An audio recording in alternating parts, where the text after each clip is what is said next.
asked in the first place about Medicaid and Medicaid covering births in the United States is because Medicaid does cover tens of millions of Americans, including what he thinks is 30 million annual births, which is hilarious. But it does lead you right to the next big question, which is, does he actually know what Medicaid is? Medicaid is not working for Americans. Most people who are on Medicaid are not happy. The premiums are too high. The deductibles are too high. Medicaid has no premiums. Medicaid has no deductibles. I don't know if people who are on Medicaid generally are happy or not happy, but if they are unhappy, it's not because of their high premiums and high deductibles, because Medicaid doesn't have premiums or deductibles. He has no idea. 330 million people in this country. He's the one who Donald Trump thinks should run not only Medicaid, but all healthcare. He should run Medicaid. He should run every other thing he thinks is involved in the healthcare system in this country, which must seem like a wild ride up there in his head if he really does think that more than half the babies born on Earth every year are born right here in the US of A, where actually we make up 4% of the world's population. Robert Kennedy Jr. has no medical background. He has no scientific background. He has no public service background. He has no managerial background whatsoever. But he does say that heroin really helped him focus. That he has had real cognitive problems ever since that worm ate part of his brain and died in there. He says black people shouldn't be vaccinated the same as white people. That HIV doesn't cause AIDS. He says AIDS is caused by poppers. He said this in 2021. He says if you use Wi-Fi, it will make your brain start to leak out. And he says COVID is bioengineered to spare the Jews. Oh my gosh. He is Donald Trump's choice to be Secretary of Health and Human Services. We are supposed to be intimidated by these guys, right? Steve Bannon says they're going to rule for 50 years. Enrique Tarrio, the Proud Boys guy who Trump just let out of prison, he says it's going to be 100 years because they're so capable. We're supposed to be so intimidated and so impressed with them. Well, they are just shambolic at things they care about and things they don't. They're shambolic when they're trying. They're shambolic in passing. They have repeatedly just abjectly humiliated and embarrassed themselves every single day, including the president personally, and it hasn't even been 2 weeks yet. And, in these 10 days, less than 2 weeks, we're already seeing them, unsurprisingly, we're seeing them fail and collapse and try to do backsies with all the things they have failed at trying to do. It started the very first day.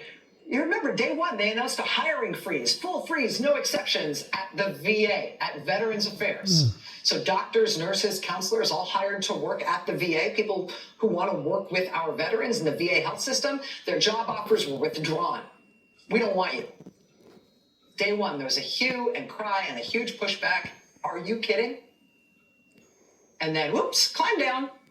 Whoops. Actually, we didn't mean that. Never mind about the hiring freeze for VA health personnel, at least. We take that back. That's not what we meant. That was day one. We covered that here on this show, day one. And I remember wondering whether that was just going to be a one-off. Nope, it's not. It's at least one of these every day. Same deal, for example, with PEPFAR, right? With the HIV treatment program that is credited with saving 25 million lives. They announced that PEPFAR was going away, stopped work order for PEPFAR, effective immediately. Anybody getting HIV treatment through this program, too bad, that's getting cut off. No warning, instantly. Even if there are HIV antiretroviral medicines that are on the shelf and already paid for, no, we are cutting off patients who are actively taking these drugs, which literally puts millions of people's lives at risk, since the treatment is what keeps you alive. It's also a brilliant way to mass manufacture new strains of drug-resistant HIV to share with the whole world, including the United States, since drug-resistant HIV is what you get when you start people on treatment and then take them off it. Then other people who get that strain of HIV can't take the drugs to keep them alive, and we go back to HIV being deadly instead of a manageable disease. Took us billions of dollars and decades to get here, but hey, let's throw it all in the trash bin Day one. That's what they announced. Hue and cry, huge pushback, and then they climbed down on that too. They've taken it back. Oh, wow, no, didn't mean that. Actually, the PEPFAR drugs, you can still keep administering those. Just today, it's happening again. This time it's at the NIH, National Institutes of Health. They had ordered a full stop, no exceptions to all clinical trials. Literally, sick people in the middle of trials of experimental drugs. Stop those trials immediately. And no more research grants, and no more review of research, and no more releasing any scientific or health information, including information on the fast-growing, very scary bird flu epidemic. Stop it all. And again, hue and cry, huge pushback. Seriously, you're cutting off people with rare diseases and cancer in the middle of their treatment? Seriously? Huge pushback, hue and cry. And today, look, a climb down on much of what they had done at NIH. Oops, never mind. Take it back. That's not really what we meant. And of course, the big one. Yesterday, this bizarre 2-page announcement from the Office of Management and Budget at the Trump White House demanding an immediate halt to basically everything the government funds. Total chaos yesterday in all 50 states as everything from firefighting to school lunches to Medicaid to preschool to meat inspections, everything all gets halted. And so yesterday, as we covered here on the show last night, huge pushback, hue and cry. And they started during the course of the day trying to take back individual parts of the order. Oh, no, we didn't mean the part about that affects veterans. No, we didn't mean Medicare. No, we didn't mean college loans and college grants paying your tuition. No, we didn't mean food stamps. They tried to claw it back piece by piece by piece yesterday as the country rose up in outrage over what they were doing. Today, finally, they realized they had to take it all back. Rescinded, didn't mean it. Not what we meant, sorry.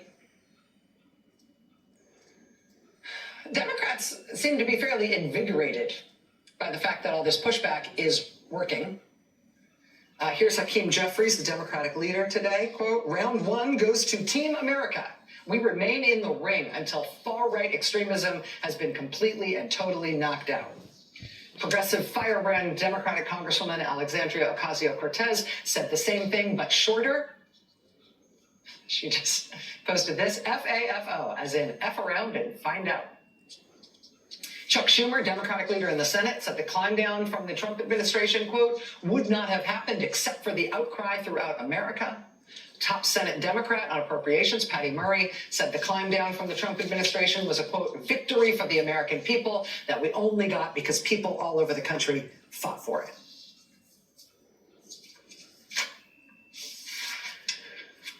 They've just done the first Gallup poll since Trump was sworn in for a second term.